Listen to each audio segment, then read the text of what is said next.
El reposo eterno de los santos. Por Richard Baxter, 1615 a 1691. Capítulo 7. La necesidad de buscar diligentemente el reposo de los santos. El reposo de los santos sorprendentemente desatendido. El autor lamenta la negligencia y excita al lector a la diligencia al considerar.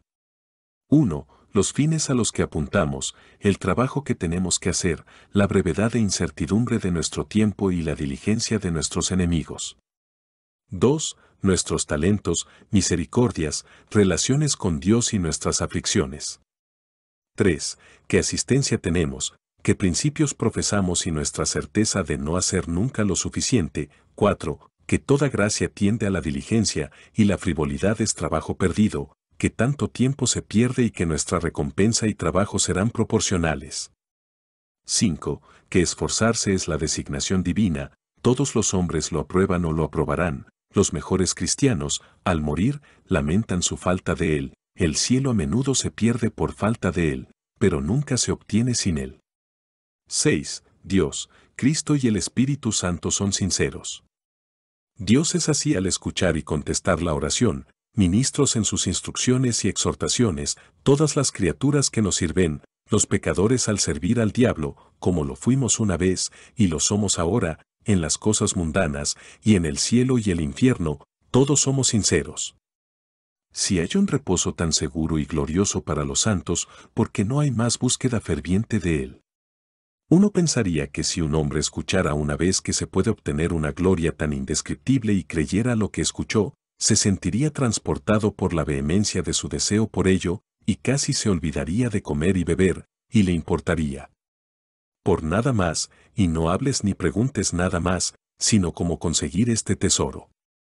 Y, sin embargo, las personas que lo oyen a diario y profesan creerlo como un artículo fundamental de su fe, no le prestan mucha atención o se esfuerzan por ello, como si nunca hubieran oído hablar de tal cosa, o no creyeran una palabra de lo que les parece escuchar.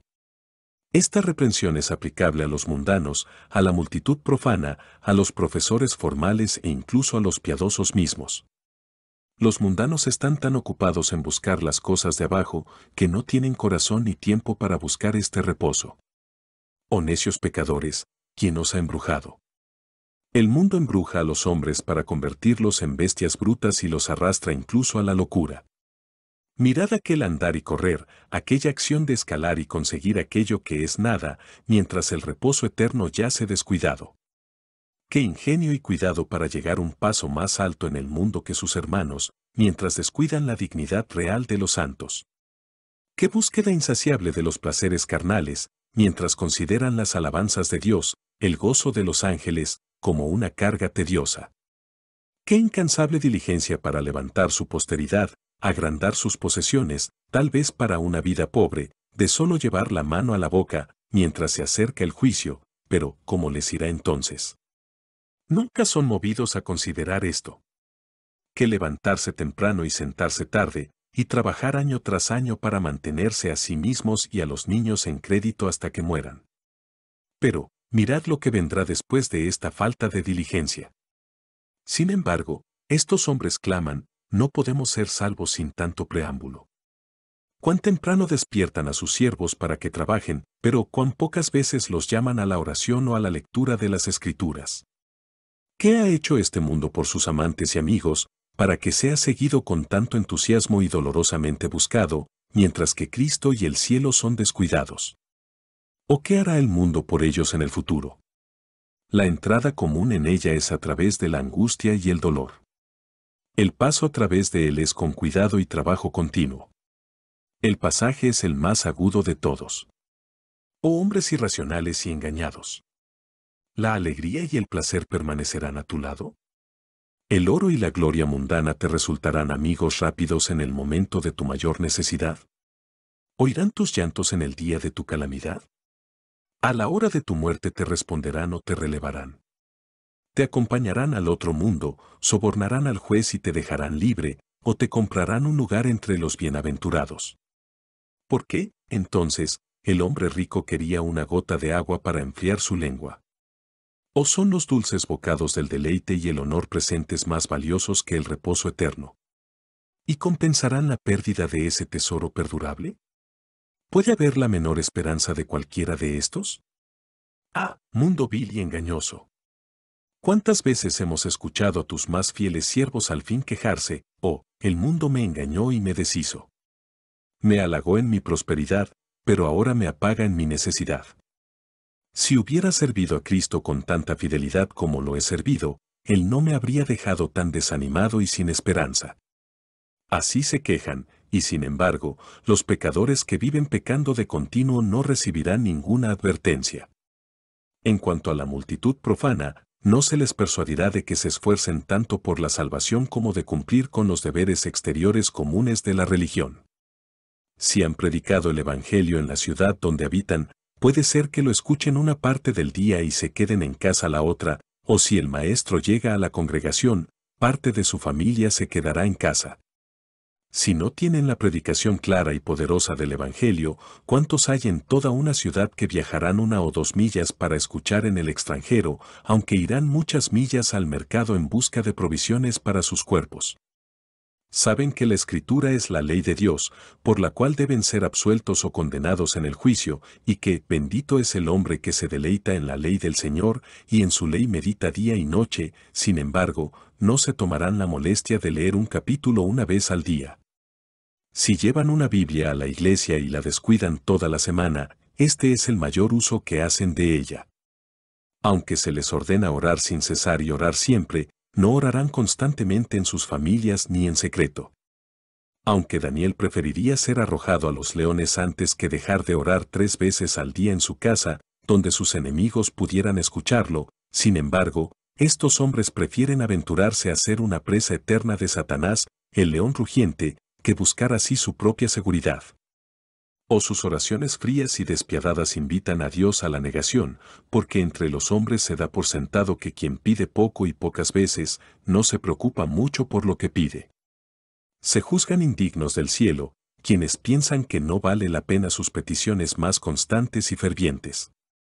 Si todas las puertas estuvieran marcadas en los lugares donde las familias no buscan en oración, por la mañana y por la noche, al Señor fervientemente, y su ira se derramara sobre esas familias que no oran, nuestras ciudades serían como lugares destruidos por la plaga, la gente estaría muerta por dentro y la marca del juicio exterior, me temo, donde una casa escaparía, 10 serían marcadas para la muerte, y las mismas puertas, por así decirlo, claman, Señor, ten misericordia de nosotros. Porque la gente no quería orar. Pero especialmente si pudiéramos ver lo que los hombres hacen en sus cámaras secretas, cuán pocos encontrarías en todo un pueblo que dediquen un cuarto de hora, mañana y noche, a suplicar sinceramente a Dios por sus almas. Oh, qué poco valoran estos hombres el reposo eterno. De esta manera, descuidan perezosamente todos los esfuerzos por su propio bienestar, excepto algún deber público en la congregación, a lo que la costumbre o el crédito los comprometen. Persuadirlos para que lean buenos libros, aprendan los fundamentos de la religión en su catecismo, y santifiquen el día del Señor en oración, meditación y escuchando la palabra, absteniéndose de todos los pensamientos y discursos mundanos, y como piensan que esto es llevar una vida tediosa, como si pensaran que no valiera la pena hacer tanto por el cielo. Otra clase son los profesores formales, que serán llevados a cualquier deber externo, pero nunca serán persuadidos del trabajo interno de la religión. Predicarán, oirán, leerán o hablarán del cielo, orarán en sus familias, y participarán con las personas o causas que sean buenas y desearán ser estimados entre los piadosos, pero nunca podrás llevarlos a los deberes más espirituales, como ser constante y ferviente en la oración y la meditación secretas, concienzudo en el autoexamen, de mente celestial, para velar por sus corazones, palabras y caminos, para mortificar la carne y no hacer provisiones para satisfacer sus concupiscencias, amar y perdonar de corazón a un enemigo, y preferir a sus hermanos antes que a ellos mismos, poner todo lo que tienen o hacen a los pies de Cristo, y valorar su servicio y favor ante todos, prepararse para morir y dejar todo de buena gana para ir a Cristo. Los hipócritas nunca serán persuadidos de ninguno de estos. Si algún hipócrita entretiene el Evangelio con alegría, es solo en la superficie de su alma, nunca le da a la semilla ninguna profundidad de tierra, cambia sus opiniones, pero nunca se derrite y moldea de nuevo su corazón, ni coloca a Cristo allí con pleno poder y autoridad. Como su religión se basa principalmente en opiniones, también lo hacen sus principales asuntos y conversaciones. Por lo general, es un comerciante ignorante, audaz y engreído en controversias, en lugar de un humilde abrazador de la verdad conocida con amor y obediencia. Al menospreciar los juicios y las personas de los demás, y rara vez hablando con seriedad y humildad de las grandes cosas de Cristo, muestra que su religión habita en su cerebro y no en su corazón. El viento de la tentación se lo lleva como una pluma, porque su corazón no está establecido con Cristo y la gracia.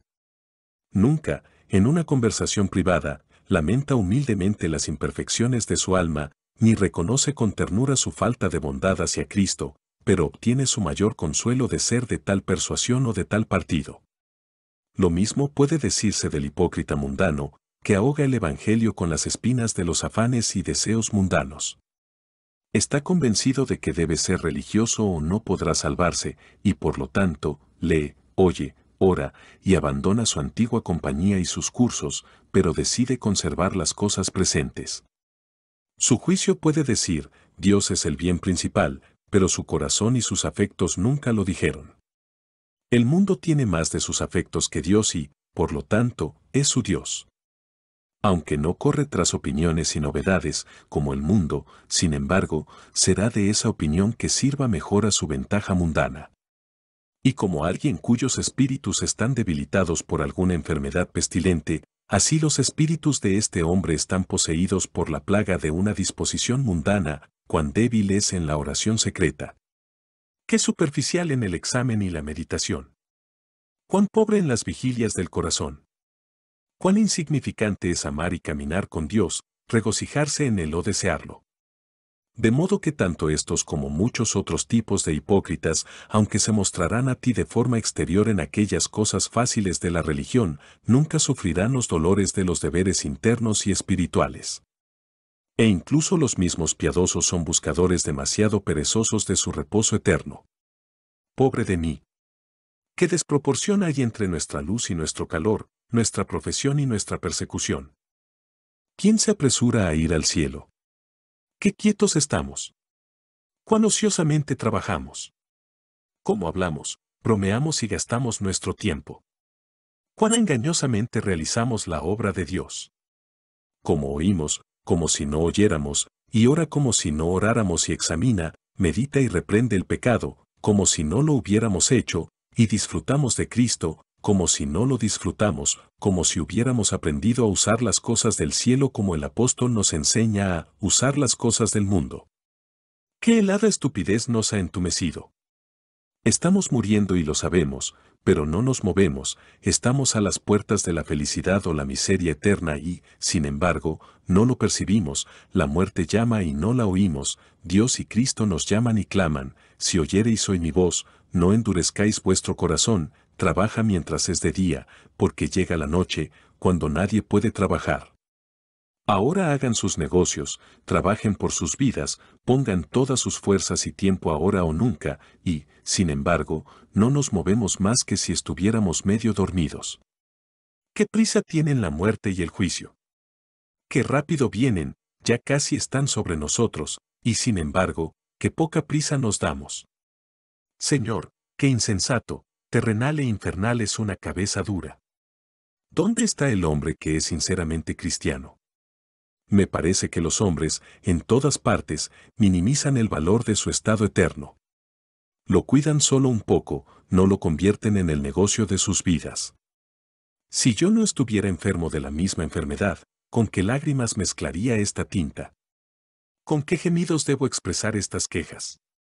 ¿Y con qué dolor de corazón debería lamentar esta muerte universal? Pregunto, ¿los magistrados entre nosotros desempeñan seriamente su trabajo? ¿Son celosos de Dios? ¿Construyen su casa? ¿Son tiernos por su honor? ¿Secundan la palabra y se oponen al pecado y a los pecadores, como los perturbadores de nuestra paz y la única causa de todas nuestras miserias? ¿Mejoran todo su poder, riqueza y honor, y toda su influencia, para la mayor ventaja para el reino de Cristo, como hombres que pronto deben dar cuenta de su mayordomía? Cuán pocos son los ministros que se toman en serio su trabajo. No, cuán penosamente fracasan los mejores en esto. Clamamos por la desobediencia de los hombres al Evangelio en la demostración del Espíritu y tratamos con el pecado como el fuego destructor en nuestras ciudades y por la fuerza sacamos a los hombres de él. Persuadimos a nuestra gente como deberían conocer los terrores del Señor. Presionamos a los hombres a Cristo, a la regeneración, a la fe y a la santidad, creyendo que sin ellos nunca podrán tener vida. ¿Anhelan nuestras entrañas la multitud ignorante, descuidada, obstinada? Cuando los miramos a la cara, ¿se derrite nuestro corazón por ellos, no sea que nunca veamos sus rostros en reposo? Nosotros, como Pablo, les decimos, llorando, de su carácter carnal y terrenal, y enseñarles públicamente, y de casa en casa, en todo tiempo, y con muchas lágrimas. ¿Y les rogamos por la salvación de su alma? O mejor dicho, no estudiamos para ganarnos la aprobación de los oyentes críticos, como si los asuntos de un ministro no tuvieran más peso que contar una historia tranquila durante 1 hora y no mirar más a la gente hasta el próximo sermón. ¿No controla la prudencia carnal nuestro fervor y hace que nuestros discursos sobre los temas más punzantes no tengan vida? ¿Cuán gentilmente manejamos esos pecados que con tanta crueldad manejarán el alma de nuestro pueblo? En una palabra, nuestra falta de seriedad en las cosas del cielo encanta a las almas de los hombres en la formalidad y las lleva a este acostumbrado oído descuidado que las deshace. Que el Señor perdone el gran pecado del ministerio en esto y, en particular, el mío. ¿Es la gente más seria que los magistrados o los ministros? ¿Cómo se puede esperar? Lector, mírate a ti mismo y resuelve la pregunta. Pide a la conciencia y permítele que te diga la verdad. ¿Has puesto tu reposo eterno ante tus ojos, como el gran negocio del que tienes que ocuparte en este mundo? ¿Has mirado y trabajado con todas tus fuerzas para que nadie tome tu corona? ¿Te has dado prisa, no sea que llegues demasiado tarde y mueras antes de que termine tu obra? ¿Has seguido adelante, a través de multitudes de oposición, hacia la meta del supremo llamamiento de Dios en Cristo Jesús, hasta extenderte a lo que está delante? ¿Puede la conciencia ser testigo de tus gritos, gemidos y lágrimas secretos? ¿Puede su familia atestiguar que usted les enseñó el temor del Señor y les advirtió que no fueran a ese lugar de tormento? ¿Puede su ministro atestiguar que le ha escuchado gritar, ¿qué haré para ser salvo?, y que le habéis seguido con quejas contra vuestras corrupciones y con fervorosas inquietudes acerca del Señor? ¿Pueden tus vecinos a tu alrededor ser testigos de que reprendes al impío y te esfuerzas por salvar las almas de tus hermanos? Deja que todos estos testigos juzguen este día entre Dios y tú, si estás realmente interesado en el reposo eterno. Por su trabajo puedes saber si tu siervo holgazaneado, aunque no lo viste, por lo que puede, mirando su propio trabajo. Son su amor a Cristo, su fe, su celo y otras gracias, fuertes o débiles. ¿Cuáles son tus alegrías? ¿Cuál es tu seguridad? ¿Está todo en orden contigo? ¿Estás listo para morir, si este fuera el día? ¿Te bendicen las almas entre las que has conversado? Juzgue por esto, y pronto se verá si han sido obreros o holgazanes. Oh bendito reposo, cuán indignamente eres descuidado. Oh reino glorioso, cómo estás infravalorado. Pocos saben los descuidados hijos de los hombres que estado tan importante descuidan. Si alguna vez lo supieran, seguramente serían de otra opinión. Espero que usted, lector, sepa lo desesperado que es jugar con el reposo eterno y cuán profundamente ha sido usted culpable de esto. Y también espero que no permitas que muera esta convicción. Si el médico te dijera, si observaras una sola cosa, no dudo en curar tu enfermedad, no la observarías. Por eso te digo que si guardas esta sola cosa para tu alma, no dudo de tu salvación, sacude tu pereza y usa todas tus fuerzas, y sé un verdadero cristiano, no sé entonces qué puede obstaculizar tu felicidad. En cuanto te hayas alejado de Dios, búscalo con todo tu corazón, y sin duda lo encontrarás. Por más cruel que hayas sido con Jesucristo, búscalo de corazón, obedécelo sin reservas, y tu salvación es tan segura como si ya la tuvieras. Pero, por plena que sea la satisfacción de Cristo, por libre que sea la promesa, por grande que sea la misericordia de Dios, si solo hablas de ellos cuando los entretienes con entusiasmo, nunca serás mejor para ellos. Si trabajas, perderás la corona. Entonces, ponte manos a la obra, rápida y seriamente, y bendice a Dios porque aún tienes tiempo de hacerlo. Para demostrarle que no sin motivo les insto, añadiré aquí una variedad de consideraciones alentadoras. Despierta tu espíritu y, como dijo Moisés a Israel, pon tu corazón en todas las palabras que te testifico hoy, porque no es cosa vana, porque es tu vida. Que el Señor abra tu corazón y fije eficazmente en ti su consejo. 1. Considere cuán razonable es que nuestra diligencia responda a los fines que pretendemos, al trabajo que tenemos que hacer, a la brevedad e incertidumbre de nuestro tiempo, y a la diligencia contraria de nuestros enemigos. Los fines del deseo y los esfuerzos de un cristiano son tan grandes que ningún entendimiento humano puede comprenderlos. ¿Qué es tan excelente, tan importante o tan necesario como glorificar a Dios, la salvación de nuestra propia alma y la de los demás, escapando de los tormentos del infierno y poseyendo la gloria del cielo? ¿Y puede un hombre verse demasiado afectado por cosas de ese momento? Puede desearlos con demasiada vehemencia, o amarlos con demasiada fuerza, o trabajar por ellos con demasiada diligencia. ¿No sabemos que si nuestras oraciones no prevalecen y nuestra labor no tiene éxito, estaremos perdidos para siempre? El trabajo de un cristiano aquí es muy grande y variado. El alma debe renovarse, las corrupciones deben ser mortificadas, hay que vencer las costumbres, las tentaciones y los intereses mundanos, la carne debe ser sometida, la vida, los amigos y el crédito deben ser despreciados, la conciencia, con buenos motivos, se tranquilice y se obtenga la seguridad del perdón y la salvación. Aunque Dios nos daría esto sin nuestro mérito, sin embargo, no los dará sin nuestra búsqueda y trabajo fervientes. Además, hay mucho conocimiento que adquirir, muchas ordenanzas que utilizar y deberes que realizar, cada época, año y día, cada lugar al que venimos, cada persona con la que tratamos, cada cambio de nuestra condición, todavía requiere la renovación de nuestro trabajo, esposas, hijos, sirvientes, vecinos, amigos, enemigos, todos ellos nos exigen un deber. Juzga, entonces, si los hombres que tienen tantos asuntos en sus manos no deben esforzarse, y si es prudente demorar o holgazanear. El tiempo pasa. Todavía unos días, y no estaremos más aquí. Muchas enfermedades están listas para asaltarnos.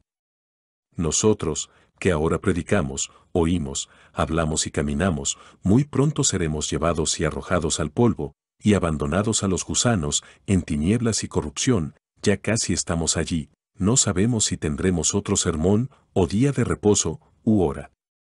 ¿Cuán activos deben ser los que saben que tienen tan poco espacio para tan gran obra? Y tenemos enemigos que siempre están conspirando y trabajando por nuestra destrucción. ¿Cuán diligente es Satanás en todo tipo de tentaciones? Por tanto, sed sobrios, velad, porque vuestro adversario el diablo, como león rugiente, anda alrededor buscando a quien devorar, a los que resisten firmes en la fe. Cuán diligentes son todos los ministros de Satanás, falsos maestros, burladores, perseguidores, y nuestras corrupciones innatas, las más ocupadas y diligentes de todas. ¿Nos servirá una débil resistencia? ¿No deberíamos ser más activos por nuestra propia conservación que nuestros enemigos por nuestra ruina? 2. Debe estimularnos a la diligencia, cuando consideramos nuestros talentos y nuestras misericordias, nuestra relación con Dios y las aflicciones que Él impone sobre nosotros. Los talentos que hemos recibido son muchos y grandes. ¿Qué personas que respiran en la tierra han recibido instrucciones más claras, o persuasiones más enérgicas, o amonestaciones más constantes, a tiempo y fuera de tiempo, sermones, hasta que nos cansamos de ellos, y días de reposos, hasta que los hayamos profanado, excelentes libros en tal cantidad que no sabíamos cuál leer? ¿Qué personas han tenido a Dios tan cerca de ellos, o han visto tanto de Cristo crucificado ante sus ojos, o han tenido el cielo y el infierno tan abiertos para ellos? ¿Qué velocidad tomaría un pueblo así para llegar al cielo, cómo volarían así alados, y con qué rapidez navegasen si el viento y la marea los ayudasen? Una pequeña medida de gracia no se convierte en un pueblo así, ni una diligencia ordinaria en la obra de Dios los excusará. Toda nuestra vida ha estado llena de misericordia. Dios ha derramado misericordiosamente sobre nosotros las riquezas del mar y la tierra, del cielo y de la tierra. Somos alimentados y vestidos de misericordia. Tenemos misericordia por dentro y por fuera.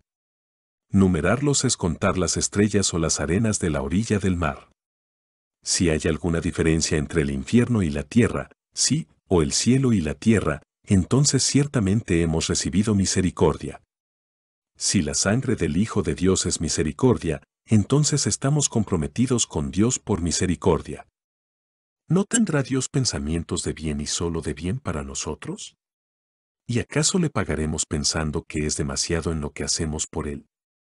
Cuando comparo mi vida lenta e infructuosa con las frecuentes y maravillosas misericordias recibidas, me avergüenza, me silencia y me deja imperdonable. Además de nuestros talentos y misericordias, nuestras relaciones con Dios son muy entrañables. ¿Somos sus hijos y no le debemos nuestros más tiernos afectos y nuestra obediente obediencia? ¿Somos la esposa de Cristo y no debemos obedecerle y amarlo?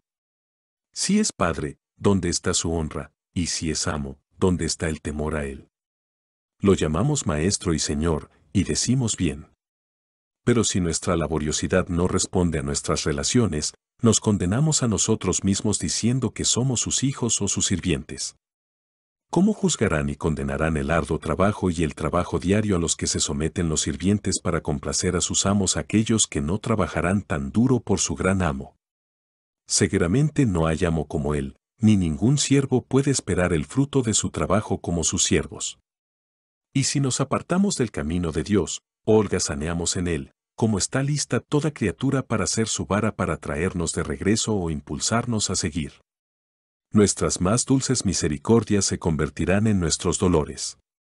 En lugar de necesitar una vara, el Señor nos convertirá en un azote para nosotros mismos, nuestros cuerpos enfermos nos harán gemir, nuestras mentes perplejas nos inquietarán, nuestra conciencia será como un escorpión en nuestro seno. ¿Y no es más fácil soportar el trabajo que el estímulo? ¿Preferimos estar todavía afligidos que estar levantados y haciendo? Y aunque los que más hacen también sufren aflicciones, sin embargo, ciertamente, según su paz de conciencia y su fidelidad a Cristo, la amargura de su copa ha disminuido.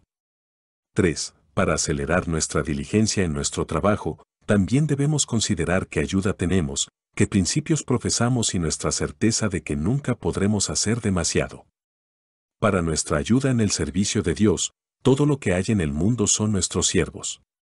El sol, la luna y las estrellas nos acompañan con su luz e influencia. La tierra, con todo su mobiliario de plantas y flores, frutos, pájaros y bestias, el mar, con sus habitantes, el aire, el viento, la escarcha y la nieve, el calor y el fuego, las nubes y la lluvia, todos nos esperan mientras hacemos nuestro trabajo. Sí, los ángeles son todos nuestros espíritus ministradores. Más aún, la paciencia de Dios nos espera, el Señor Jesucristo espera en las ofrendas de su sangre, el Espíritu Santo espera, luchando con nuestros corazones atrasados, además de los ministros del Evangelio, que estudian y esperan, predican y esperan, oran y atienden a los pecadores descuidados. Y no es un crimen intolerable para nosotros jugar con hacer poco, mientras ángeles y hombres, sí, el Señor mismo, se quedan mirando y, por así decirlo, nos sostienen la vela mientras no hacemos nada. Les suplico, cristianos, cuando estén orando, o reprendiendo a los transgresores, o en cualquier deber, recuerden qué ayuda tienen para su trabajo y luego juzguen cómo deben realizarlo. Los principios que profesamos son que Dios es el bien principal, que toda nuestra felicidad consiste en su amor, y por tanto debe ser valorada y buscada por encima de todas las cosas, que Él es nuestro único Señor y, por lo tanto, principalmente para ser servido, que debemos amarlo con todo nuestro corazón, alma y fuerzas, que nuestro gran negocio en el mundo es glorificar a Dios y obtener la salvación. ¿Se ven estas doctrinas en nuestra práctica, o mejor dicho, no niegan nuestras obras lo que confiesan nuestras palabras? Pero, independientemente de cómo nuestra asistencia y nuestros principios nos entusiasmen en nuestro trabajo, estamos seguros de que nunca podremos hacer demasiado. ¿Podríamos hacer todo lo que se nos ha mandado, siendo siervos inútiles? Cuánto peor estamos cuando de hecho fallamos en todo. Ningún hombre puede obedecer o servir a Dios demasiado. Aunque toda superstición, o servicio de nuestra propia invención, puede llamarse un ser justo sobre mucho, sin embargo, mientras nos mantengamos en el dominio del mundo, nunca podremos ser demasiado justos. El mundo está loco de malicia cuando piensa que la diligencia fiel en el servicio de Cristo es una singularidad necia. Se acerca el tiempo en que confesarán fácilmente que Dios no puede ser amado ni servido demasiado, y que ningún hombre puede ser demasiado serio para salvar su alma. Fácilmente podemos hacer demasiado por el mundo, pero no podemos por Dios. 4. Consideremos además que es la naturaleza de toda gracia promover la diligencia, que la frivolidad en el camino al cielo es trabajo perdido, que mucho tiempo precioso ya se ha malgastado, y que en proporción a nuestro trabajo será nuestra recompensa. Vea la naturaleza y tendencia de cada gracia. Si amases a Dios, no pensarías demasiado en lo que podrías hacer para servirlo y complacerlo. El amor es rápido e impaciente, activo y observador. Si amaras a Cristo, guardarías sus mandamientos, ni los acusarías de ser demasiado estrictos. Si tuvieras fe, te animaría y te confortaría. Si tuvieran la esperanza de la gloria, como el resorte en el reloj, pondría en marcha todas las ruedas de sus almas. Si tuvieras el temor de Dios, te sacaría de tu pereza. Si tuvieras celo, se inflamaría y te devoraría. En la medida en que seas santificado, en la misma medida serás serio y laborioso en la obra de Dios. Los que pierden su trabajo en cosas sin importancia. Muchos, que, como Agripa, son casi cristianos, encontrarán, al final, que serán casi salvos. Si dos corren en una carrera, el que corre más lento pierde tanto el premio como el trabajo. Un hombre que está levantando un peso, si no puso suficiente fuerza en él, no habría puesto nada en absoluto. ¿Cuántos trabajos han desperdiciado los cristianos por no cumplirlos concienzudamente? Muchos buscarán entrar, y no podrán, quienes, si se hubieran esforzado, hubieran podido. Por lo tanto, esfuércense un poco más y tengan más fuerzas para que todo lo que hayan hecho no sea en vano. Además, ¿no se ha perdido ya mucho tiempo precioso? Con algunos de nosotros, la infancia y la juventud se han ido, con algunos, su mediana edad también, y el tiempo que tenemos ante nosotros es muy incierto. ¿Cuánto tiempo hemos dormido, hablado y jugado, o pasado en pensamientos y preocupaciones mundanas? ¿Qué poco de nuestro trabajo se hace? El tiempo que hemos perdido no se puede recordar, ¿no deberíamos, entonces, redimir y mejorar lo poco que queda? Si un viajero duerme o pasa la mayor parte del día, debe viajar mucho más rápido por la noche o no llegará al final de su viaje. No dudes, pero la recompensa será conforme a tu trabajo. La semilla que está enterrada y muerta producirá una abundante cosecha. Hagas lo que hagas o sufras, el reposo eterno lo pagará todo. No hay abstinencia de trabajos o sufrimientos en el cielo. Allí nadie dice, ojalá me hubiera ahorrado mis dolores y orado menos, o hubiera sido menos estricto y hubiera hecho como el resto de mis vecinos. Por el contrario, será su gozo mirar hacia atrás en sus trabajos y tribulaciones, y considerar cómo el gran poder de Dios los llevó a través de todo. Todos podemos decir, como Pablo, creo que los sufrimientos y los trabajos de este tiempo presente no son dignos de ser comparados con la gloria que será revelada en nosotros. Trabajamos solo por un momento, descansaremos para siempre. ¿Quién no pondría todas sus fuerzas durante una hora, cuando, para el trabajo de esa hora, puede ser un príncipe mientras viva? Dios no es injusto para olvidar nuestro trabajo y labor de amor. ¿No serán enjugadas todas nuestras lágrimas, y luego se olvidará todo el dolor de nuestros deberes? 5. Tampoco merece menos ser considerado, que el esforzarse es el camino de salvación divinamente designado, que todos los hombres lo hacen o lo probarán, que los mejores cristianos, al morir, lamentan su negligencia, y que el cielo mismo a menudo se pierde por falta de esfuerzo, pero nunca se obtiene en términos más fáciles. La sabiduría soberana de Dios ha hecho que el esfuerzo sea necesario para la salvación. ¿Quién conoce mejor el camino al cielo que el Dios del cielo? Cuando los hombres nos dicen que somos demasiado estrictos, ¿a quién acusan? ¿A Dios o a nosotros? Si fuera una falta, estaría en el que manda y no en nosotros que obedecemos. Estos son los hombres que nos preguntan si somos más sabios que todo el mundo y, sin embargo, fingirán ser más sabios que Dios. ¿Cómo pueden reconciliar su lenguaje con las leyes de Dios? El reino de los cielos sufre violencia y los violentos lo arrebatan. Esfuérzate por entrar por la puerta estrecha, porque muchos tratarán de entrar y no podrán. Todo lo que tu mano encuentre para hacer, hazlo con tus fuerzas, porque no hay obra, ni artificio, ni ciencia, ni sabiduría en el sepulcro a donde vas. Trabaja tu propia salvación con temor y temblor. Sea diligente para asegurar su vocación y elección. Si el justo con dificultad se salva, ¿dónde aparecerá el impío y el pecador? Que traigan todas las razones aparentes que puedan contra la santa violencia de los santos, esto me basta para refutarlos a todos, que Dios es de otra mente y me ha mandado hacer mucho más de lo que hago, y aunque no pude ver otra razón para ello, su voluntad es razón suficiente. ¿Quién debería dictar leyes por nosotros, sino el que nos hizo, y quién señalará el camino al cielo, sino el que debe llevarnos allí, y quién debería fijar los términos de la salvación, sino el que otorga el don de la salvación?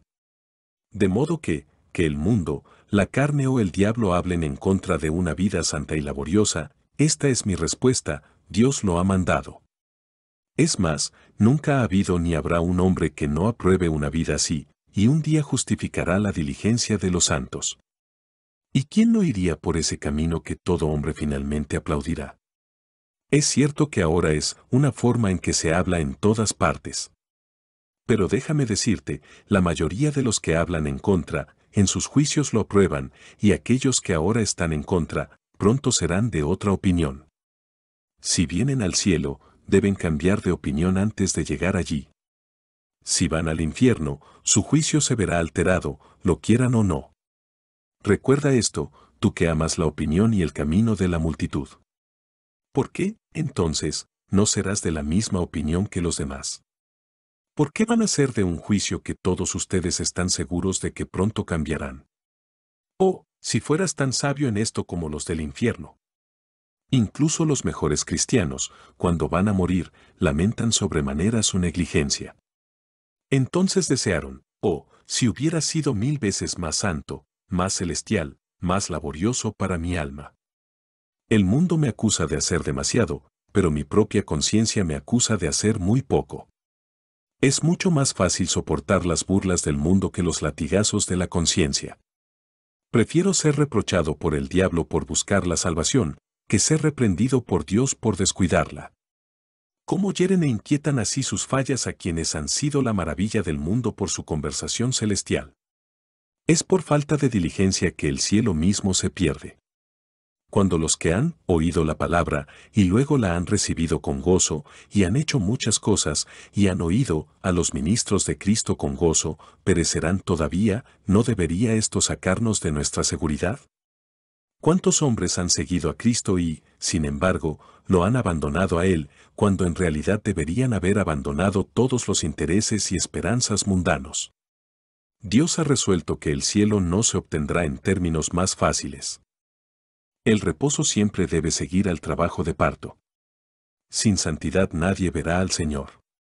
La seriedad es precisamente en lo que consiste nuestra sinceridad. Si no habla en serio, no es cristiano. No es solo un alto grado en el cristianismo, sino su vida y esencia. Así como los esgrimistas en un escenario difieren de los soldados que luchan por sus vidas, los hipócritas difieren de los cristianos serios. Si los hombres pudieran salvarse sin esta seria diligencia, nunca lo considerarían, todas las excelencias de los caminos de Dios nunca lo seducirían. Pero cuando Dios ya ha resuelto que, sin una seria diligencia aquí, no descansaremos en el más allá, no es prudente esforzarnos al máximo. 6. Pero para persuadirte, si es posible, lector, de que seas serio en tus esfuerzos por alcanzar el cielo, permíteme agregar más consideraciones, como, por ejemplo, considera. Dios es sincero contigo, y ¿por qué no habrías de ser así con Él? En sus mandatos, sus amenazas, sus promesas, quiere decir mientras habla. En sus juicios es serio. No fue así cuando ahogó al mundo, cuando consumió Sodoma y Gomorra y cuando dispersó a los judíos. Es hora, entonces, de jugar con Dios. Jesucristo se tomó en serio la compra de nuestra redención. En la enseñanza, descuidó su comida y bebida, en oración continuó toda la noche, en hacer el bien, sus amigos lo pensaron fuera de sí, en el sufrimiento, ayunó 40 días, fue tentado, traicionado, escupido, golpeado, coronado de espinas.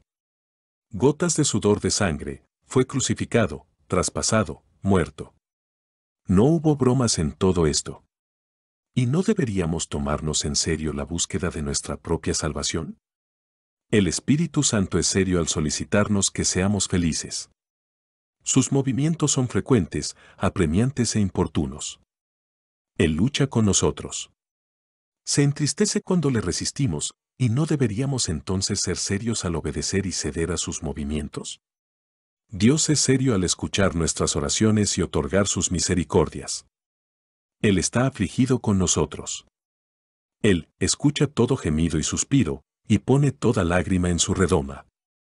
La próxima vez que estés en problemas, rogarás que consideres seriamente tus oraciones. Y esperaremos verdaderas misericordias cuando somos ligeros y superficiales en la obra de Dios. Los ministros de Cristo son serios al exhortarlo e instruirlo. Suplican a Dios y a ti, y anhelen más la salvación de sus almas que cualquier bien mundano. Si se matan con su trabajo o sufren el martirio por predicar el Evangelio, piensan que su vida está bien entregada, de modo que prevalecen para la salvación de vuestras almas.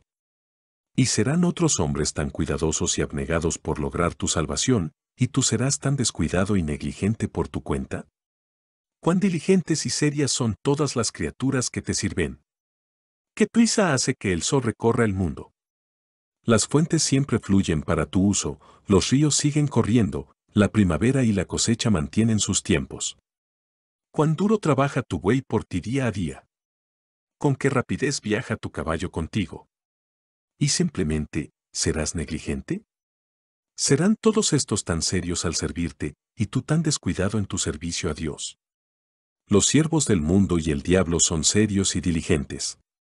Trabajan como si nunca pudieran hacer lo suficiente, se apresuran, como si tuvieran miedo de llegar al infierno demasiado tarde, llevan ministros, sermones y todo lo que tienen ante sí.